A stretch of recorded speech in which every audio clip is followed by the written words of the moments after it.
আমেরিকার রাষ্ট্রপতি Donald Trump হঠাৎ এমন দুটি ঘোষণা করেছেন যে ঘোষণাগুলি শুনে ভারতীয়রা খুশি হয়ে যাবে।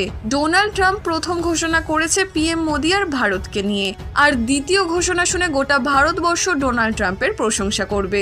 অনেক লোকেরা এই ঘোষণা শুনে বলেছেন যে ট্রাম্পের মতো ভারতেরও এরকম সিদ্ধান্ত নেওয়া উচিত। ডোনাল্ড ট্রাম্পের দ্বিতীয় ঘোষণাটা এতটাই চমৎকার যে তার প্রশংসা করতেই হবে। ট্রাম্পের দ্বিতীয় ঘোষণা নিয়ে পরে কথা বলা যাবে, কিন্তু তার আগে ট্রাম্প পিএম মোদি আর ভারতকে নিয়ে কি ঘোষণা করেছে তার ব্যাপারে এখনই জেনে নিন। ভারত রাশিয়া ও চীনকে কাছে আসতে দেখে আর আমেরিকার ওপর থেকে লোকেদের ভরসা উঠে যেতে দেখে ডোনাল্ড ট্রাম্প হঠাৎ করে পিএম মোদি আর ভারতের দিকে ইউটার্ন নিয়ে নিয়েছে। ভারতকে হুমকি দেওয়ার 12 ঘন্টা হওয়ার আগেই ডোনাল্ড ট্রাম্প পাল্টি খেয়েছে। প্রথমে তো ডোনাল্ড ট্রাম্প 5ই সেপ্টেম্বর তেজ দেখিয়ে বয়ান দিয়েছিল যে এমন মনে হয় আমরা ভারতকে চীনের কাছে হারিয়ে ফেলেছি, কিন্তু এই বয়ান দেওয়ার 12 ঘন্টার মধ্যেই ট্রাম্প ব্যাকফুটে চলে আসে। ট্রাম্প বলেন যে আমি সবসময় পিএম মোদির বন্ধু হয়ে থাকবো, আমি ভারতের সাথে সম্পর্ক রিসেট করার জন্য সবসময় তৈরি আছি। মানে ডোনাল্ড ট্রাম্প ড্যামেজ কন্ট্রোল করার চেষ্টা করছে, আর পিএম মোদিও সঙ্গে সঙ্গে একটা সুন্দর স্টেটমেন্টের মাধ্যমে পজিটিভ অ্যাকশন দিয়েছে। পিএম মোদি বলেছে আমি রাষ্ট্রপতি ট্রাম্পের ভাবনা আর আমাদের সম্পর্কের ব্যাপারে ওনার পজিটিভ চিন্তাধারাকে অ্যাপ্রিসিয়েট করি। ভারত আর আমেরিকার মধ্যে ইতিবাচক, ব্যাপক, দূরদর্শী এবং বিশ্বব্যাপী রণনীতির সহযোগিতা আছে। ডোনাল্ড ট্রাম্পের প্রথম ঘোষণায় ভারতের উপর অনেক ভালো প্রভাব পড়েছে দেখা যাচ্ছে। চলুন এবার কথা বলবো ডোনাল্ড ট্রাম্পের দ্বিতীয় ঘোষণা নিয়ে। ডোনাল্ড ট্রাম্প যে দ্বিতীয় ঘোষণা করেছে সেরকমটা আমাদের ভারতেও হওয়া উচিত। ট্রাম্পের এই ঘোষণা সোজাসুজি ভারতের সাথে জুড়ে নেই, তবে এই ঘোষণা ভারতের জন্য অনেক বেশি জরুরি। আসলে ডোনাল্ড ট্রাম্প একটা এক্সিকিউটিভ অর্ডার সাইন করেছে।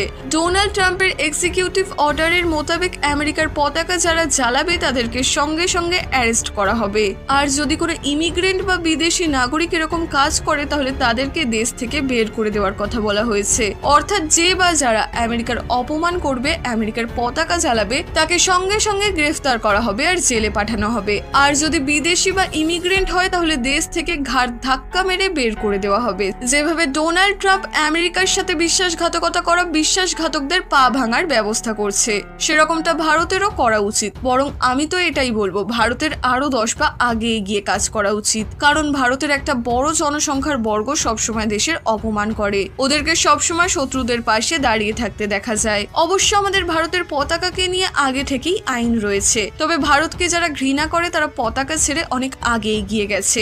ভারতে যেভাবে পাকিস্তানের পতাকা ওড়ানো হয়, পাকিস্তান জিন্দাবাদ বলা হয়, পাকিস্তানকে সমর্থন করে মিছিল করা হয়, পাকিস্তান জিন্দাবাদ স্লোগান দেওয়া হয়, সেই সব লোকেদের ওপর এমন অ্যাকশন নেওয়া উচিত যে তারা পাকিস্তানের পতাকার রঙই ভুলে যাবে। আপনারা এই ধরনের ছবি নিশ্চয়ই দেখেছেন।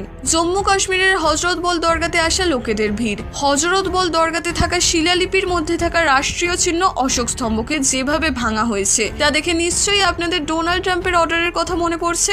রাষ্ট্রীয় চিহ্নের এরকম অপমান দেখে নিশ্চয়ই আপনাদের ট্রাম্পের অর্ডারের কথা মনে পড়বে। রাষ্ট্রীয় চিহ্নের এরকম অপমান হয়তো আপনারা অন্য কোনো দেশে দেখতে পাননি কখনোই, কিন্তু এরকমটা ভারতে খোলাখুলি হচ্ছে। সবচেয়ে মজাদার ব্যাপার হলো যে ব্যক্তিটা অশোক চিহ্ন ভাঙছে সে কিছুদিনের মধ্যেই লোকদের হিরো হয়ে যাবে। বন্ধুরা এবার আপনারা একটু এই মহিলার দিকে নজর দিন। এনার নাম হলো সৈয়দ আহমেদ। ইউপিএর সময় ইনি প্ল্যানিং কমিশনের সদস্য ছিলেন, নিজেকে অ্যাক্টিভিস্ট বলে পরিচয় দেন, আর ভারতবর্ষে অবৈধ অনুপ্রবেশকারীদের বসবাস করানোর দায়িত্ব নিয়েছেন। ইনি বলেন বাংলাদেশি হওয়াটা কি অপরাধ? বাংলাদেশিরাও তো মানুষ, ওরাও তো ভারতের অংশ হতে পারে। ওনার কথার মতে দেশের মাটি তো আল্লাহর দেওয়া উপহার, তাই বাংলাদেশিদের এখানে বসবাস করা থেকে কেউ আটকাতে পারবে না। আপনারা জানেন এই মহিলা ইউপিএর সময় পদ্মশ্রী পুরস্কার পেয়েছিলেন। এনাকে দেখেও আমাদের ডোনাল্ড ট্রাম্পের অর্ডারের কথাই মনে পড়ছে। দেশে কট্টরপন্থী হোক বা বামপন্থী হোক, ওদের এমন ব্যবস্থা করা উচিত যাতে গোটা পৃথিবী মনে রাখবে। আপনাদেরকে বলে দিই, ভারত কট্টরপন্থীদের নিয়ে যতটা না বিপদে রয়েছে তার থেকেও দ্বিগুণ বেশি বিপদে রয়েছে বামপন্থীদের নিয়ে। বামপন্থীরা গোটা সমাজকে ফাঁপিয়ে দেয়, ওদের টার্গেটে বেশিরভাগ থাকে বাচ্চা মহিলা আর দেশের অর্থ ব্যবস্থা। বাচ্চাদের কানে বিষ ঢালে এরা। আপনারা এদেরকে কলেজ ও ইউনিভার্সিটিতে রাজনীতি করতে দেখতে পাবেন। ভারতীয় মহিলাদেরকে তাদের নিজেদের পরিবারের বিরুদ্ধে দাঁড় করানোর জন্য এরা ফেমিনিজমের দোকান চালাচ্ছে। মহিলাদেরকে আত্মনির্ভর বানানোর নামে এরা ওদেরকে ভড়কায়, অর্থ ব্যবস্থাকে বরবাদ করার জন্য বড় বড় পদক্ষেপ নেয়। এমন সময় ডোনাল্ড ট্রাম্প যে এক্সিকিউটিভ অর্ডার সাইন করেছে আর যে নীতিগুলো ধারণ করেছে সেরকম পরিবর্তন ভারতেও আসা উচিত।